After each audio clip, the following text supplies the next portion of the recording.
one man, well-versed in both real life and fantasy, novelist and former deputy chairman of the Conservative Party, Lord Archer. Jeffery Archer joins us now. Very good morning to you. I mean, morning, Susanna. You could not make this up, could you, Lord Archer? And yet the Tory party seems to have managed to. And I'm not sure we're going to have a happy ending either.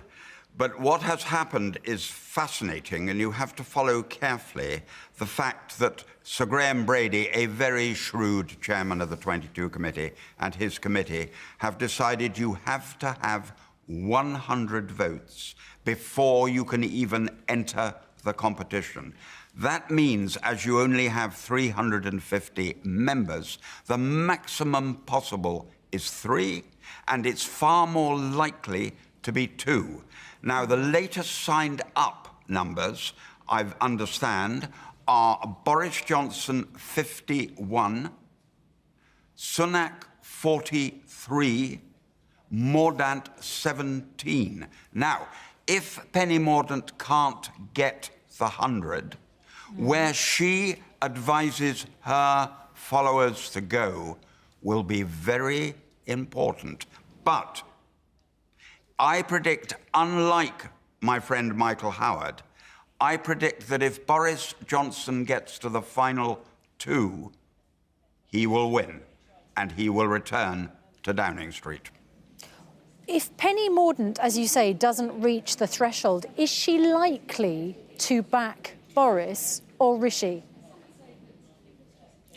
You know, that's the big decision she will be making today. She will be at this moment saying to her people, can I get 100? And if they say yes, then it's a 3-horse race. If they say no, they have to sit down and decide which candidate they support. The other possibility, and it's only a possibility, is that Sunak will get 150 to 175, and he will therefore be the only candidate because neither Mordaunt or Boris can get 100 votes, in which case he'll be Prime Minister on Monday evening. Lord Archer, you are a member of the Conservative Party. Who gets your vote? I will probably vote. It's a fair question. I will vote for Sunak. I voted for him last time, and I will vote for him again. I want stability most of all. The party should remember that what really matters is what's happening in the country. And whoever wins, they should back them 100%.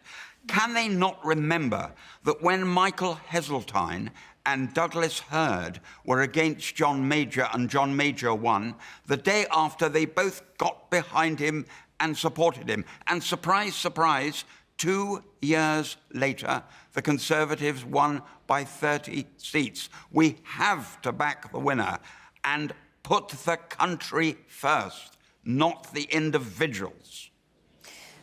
You are a novelist, a best-selling novelist at that. How would you write the story of Liz Truss? It would be very sad. Canning used to hold the record for the shortest Prime Minister in history. He survived 119 days and died of tuberculosis. Liz Truss has survived about 50 days and has died, well, she's fallen on the sword. It's very, very sad. After a long career in the cabinet, finally reaching the prize she wanted. But you see, that was the mistake in the beginning. She only got 50 votes in round 1. Sunak was way out on his own. She then got into 3rd place. She then got into 2nd place. If we'd had this 100 rule originally, she would never have been Prime Minister.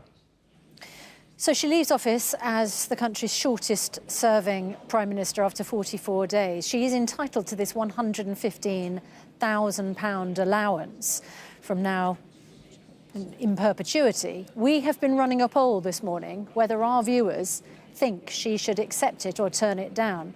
Almost 90% of those who voted said she should not take it because she doesn't deserve it after 44 days in office. What's your view? That's her decision, of course, and I sympathise with the 90%. And I suspect she will turn it down. It makes sense. You're quite right. 44 days in any job doesn't entitle you to a pension that's way out of proportion. And finally, he's not your preferred candidate, but he would probably sell a lot of books if he was the main character in one of your novels. What's the story of Boris Johnson in Lord Archer's eyes? He's staggering. I mean, every time you think he's dead, he gets back up and starts walking again. And I wouldn't be surprised if he got the 100 votes.